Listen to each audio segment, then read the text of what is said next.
Agora vamos falar sobre a construção das personagens. Como eu disse, primeiro eu tenho a ideia de uma história, depois eu escolho o formato e, em terceiro lugar, eu vou construir de maneira consciente as personagens. Se não me engano, eu falei também no vídeo anterior que muitas vezes o personagem, ainda ali de maneira inconsciente, é um personagem masculino, mas que quando eu vou pensar melhor na construção da personagem, eu posso até mudar para uma personagem feminina. Por exemplo, esse é o jogo da literatura. Se não um personagem masculino, uma personagem feminina, ou um animal de estimação, um bicho de estimação, essa história sendo contada do ponto de vista de um gato, de um cachorro, de uma gata, de um papagaio. Enfim, esse momento é um momento também de testar, tá? De você construir e testar várias personas, vários personagens, tá? Esse é o lado legal da literatura, da criatividade, tá?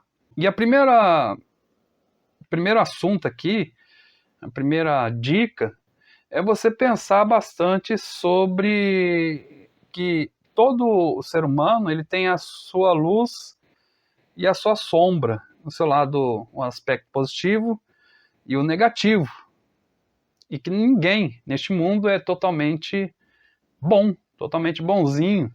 Não existe isso. Aqui eu coloco luz e sombra, não é somente a fotografia que vive da luz e das sombras, mas a literatura também. Todos nós somos duais, temos qualidades e defeitos e precisamos ter sempre em mente isso, evitando personagens bonzinhos demais, principalmente, como eu falei. Tem uma definição aqui que eu gosto bastante.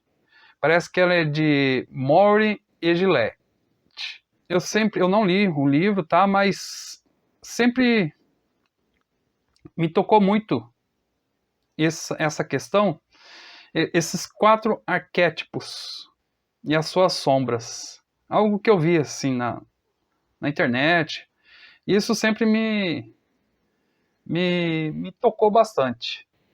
E aqui você vê que desses 4 arquétipos, ele serve para até mesmo para você até para você fazer o marketing ou para você ser conhecido, para você a sua literatura ela ser associada, por exemplo, tá? Vou colocar aqui um exemplo bem fácil, um exemplo jocoso, a questão do Paulo Coelho.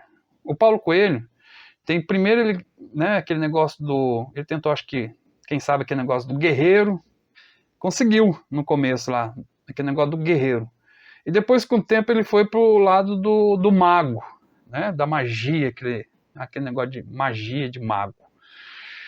Isso eu estou falando só para demonstrar a importância de saber sobre isso. O do Rubem Fonseca, creio que o Rubem Fonseca ele vê muito do lado do amante, o Dom Juan, ele usa isso. Só que muitas pessoas acreditam que é ele, né? Ele que é que gosta de mulheres demais, está sempre envolvido em casos amorosos, né? Eu não sei, o Rubem Fonseca já morreu, acho que não tem nenhuma biografia dele, não tem. Eu não sei como que é a vida dele, como foi a vida dele real. Sei que ele foi viúvo, né? E cuidava bem dos filhos, da família. Né?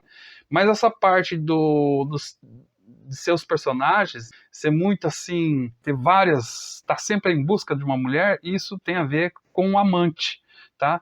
E aí você vai ver que o amante ele tem um problema, ele tem um lado positivo, mas também tem um lado negativo, que daí de amante ele pode se tornar o viciado e impotente. Olha que triste. Mesma coisa o guerreiro. O guerreiro, ele é legal. O guerreiro, aquele cara que está sempre batalhando, sempre lutando, né, sempre guerreando.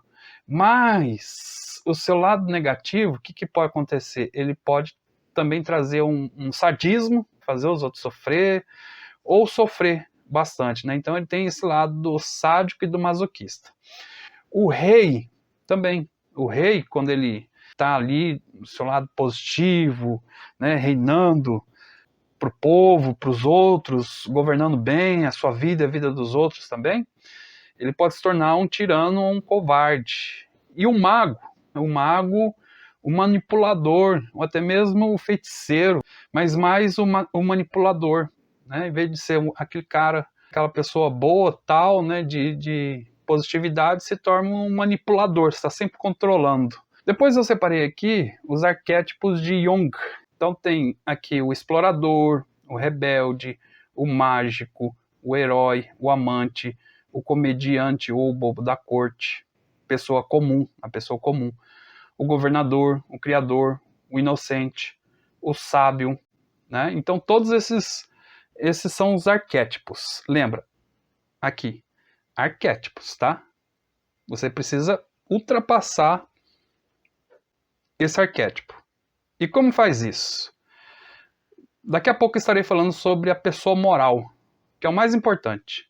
Mas também aqui você precisa ver quem é, como é o seu personagem, quais os desejos do seu personagem, seus medos, valores, as motivações e, sobretudo, principalmente o que ele mais quer e deseja. O que é um copo d'água que ele precisa ali naquela história? Urgente. Eu preciso desse copo d'água, eu preciso desse copo d'água, eu preciso desse copo d'água.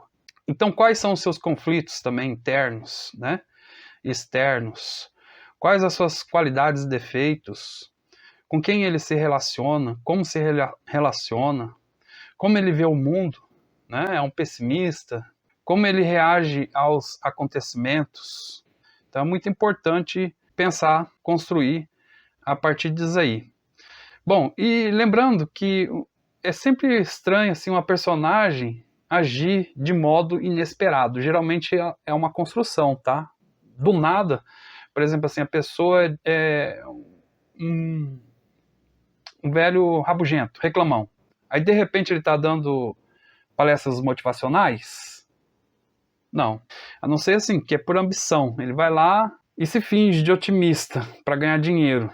Mas, geralmente, ou se ele começa como um rabugento, reclamão, e há uma transformação, aí lá no final, depois de muita água que rolou, ele acaba se transformando, e olha lá, porque as pessoas, geralmente, elas não mudam muito, mudam pouco, né? Modificam, mas a essência ali é difícil mudar. Ou, por exemplo, assim, uma personagem inocente, boba, ingênua, aí do nada, né? Ela já é líder de algo, do nada assim, pá. Não, então tem que ter um pouquinho, tem que construir um pouquinho. E vem aqui, por último, vou deixar aqui por último essa parte, que é a mais importante, a parte da construção moral dessa pessoa, né? A parte moral. Emmanuel Levinas, eu sou professor de filosofia, Emmanuel Levinas crê que a filosofia primeira é a ética, a moral. É interessante essa observação. Bom, o Machado de Assis, certa vez, fez uma crítica ao Eça de Queiroz sobre um livro. O livro é O Primo Basílio. E neste livro, ele vê ali que a Luísa é apenas uma títere. E o que significa títere? Uma títere é assim, tipo um fantoche, um bonequinho, tá? Ele diz assim, o Machado de Assis: a Luísa é um caráter negativo. E no meio da ação guiada pelo autor, é antes um títere do que uma pessoa moral. Aqui o que ele quis dizer com isso, títere, eu respondi, mas aqui pelas próprias palavras do Machado de Assis. Repito, é um títere. Não quer dizer que não tenha nervos e músculos. Não tem mesmo outra coisa. Não lhe peça paixões nem remorsos. Menos ainda consciência. Machado de Assis queria a pessoa moral de Luísa. Dê-me a sua pessoa moral. Mas essa de Queiroz faz dela uma simples marionete. Alguém sem conflitos, nada vinha dela mesmo, ela não tinha nem mesmo arrependimento nem remorso. É uma obra que fala de infidelidade, né?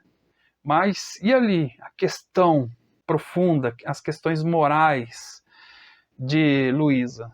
Então, o Machado de Assis faz essa crítica dizendo que o Eça de Queiroz, por ser um escritor realista, deixou muito a desejar. Ok? Até a próxima aula. Tchau, tchau.